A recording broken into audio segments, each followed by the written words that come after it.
Okay, I'm at 11 Alanna Drive in Wilder, Kentucky. Doing a sanitary lateral inspection for the purchase of a home. We're looking for any structural issues, root intrusion, anything that may be of concern to the buyer.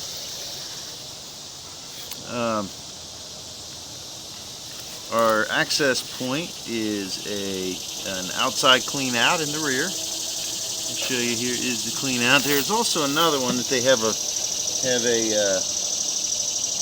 clean out sticking up there out of the thing. They just have a grate inserted in it, like a storm grate, even though it's sitting above. I don't know if they just did it to vent it, but if you ever smell any stinky stuff there, could just be that letting the sewer gases release into the air right there at the back. And so we're going to go backwards first towards the towards that little area to check this little bit of cast iron here. I don't know, it may be cast iron downstream of this also, but just going to go up and inspect this little bit of cast iron here. Now I got some stuff in front of my camera. So, there we go. And this is right inside. It turns up. The line goes right out the back wall, really high. This is only a couple feet deep. So there's only a few feet of cast iron here before this PVC clean out. Now, I don't know what's downstream of here. This could have been a converted septic, or there used to be a septic tank here and then they just ran a main down behind it, or it's always been here and there's going to be more cast iron or clay past this PVC clean out. But at any rate, this little bit of cast iron, I may have to pause the video and turn some water on just to rinse the camera off so we can see a little better. But cast iron isn't a horrible material, but it does tend to give a higher likelihood to have soft clogs with cast iron, just because of how rough the interior of the pipe gets, because it does rust, and you don't really know how much life is left in a cast iron pipe just due to the fact that it does rust, and eventually it will rust through, whether it's anytime soon. Usually not, but kind of depends on the in some cases it can even depend on the soil conditions and how fast it rusts. But what we're looking for here is just any kind of structural issues or any indication that it's thin. I mean, you really can't tell, but this is in the 60s and they started putting cast iron in the 40s, so hopefully it's a little newer in terms of when they installed cast iron. But yeah, I'm gonna pause the video for a second again and go turn some water on so we can try to rinse the camera lens off.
Okay, started running the just the kitchen sink, and hopefully that'll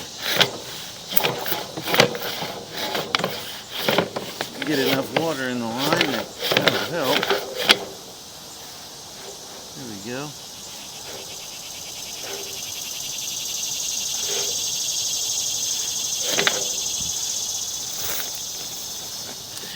That's as far back as we can go. It may be right up against the clean out since the water isn't coming through yet. But I didn't see any kind of damage or anything to the line. This is probably right where that water is coming in now. Yep. And so we were even past where that tie-in was. And you can see a line coming in from the left. That's where the sink came in. So what I may have to do is go back upstream when I'm done. I didn't see anything, but because of needing the water to run, we want to flush the line out a little bit before I try to go back upstream. So just to make sure that that 10 feet of cast iron is in good shape. So we have turned and now we're going downstream. And so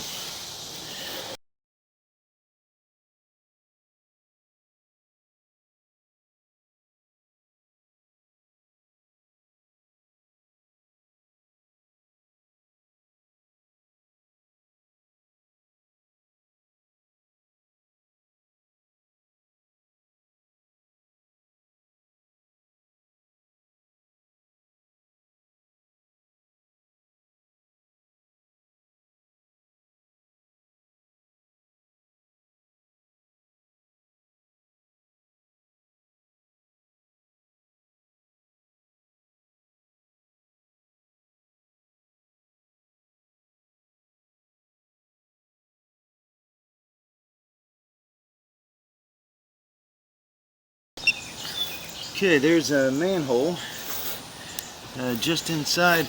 Can't see it from here, but there's a manhole inside the corner of the yard that's in behind that brown privacy fence.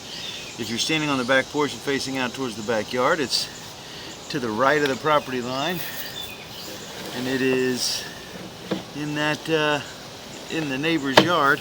But there's no way of even seeing through that fence. But there is a manhole over there, and so. And then there's another manhole further down in the neighbor's yard. But good news is everything looked great.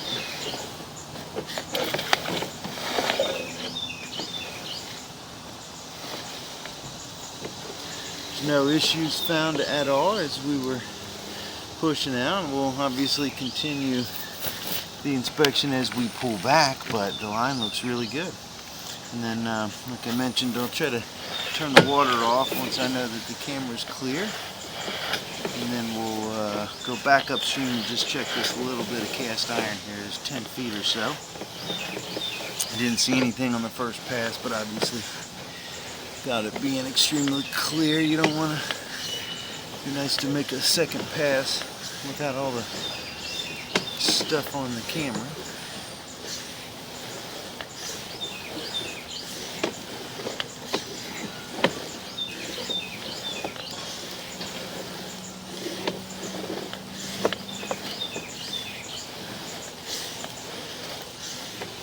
This all looks really good.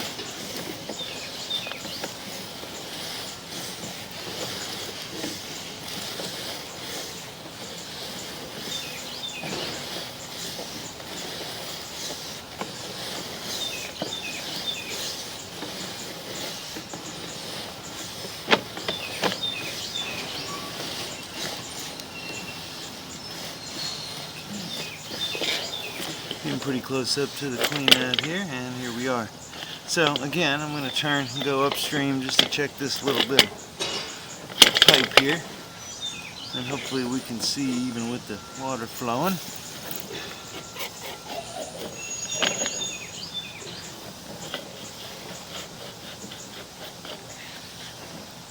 There is where the water is coming in, just to the left.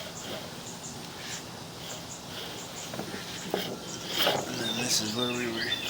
This black stuff that sits in there is just basically it's the rust from the cast iron. And so we want to make sure that we're back far enough to get past where the connections are, but you can see there we are at the very end. And everything looks good. It's ugly, obviously, but no solid buildup. There's no holes in the line.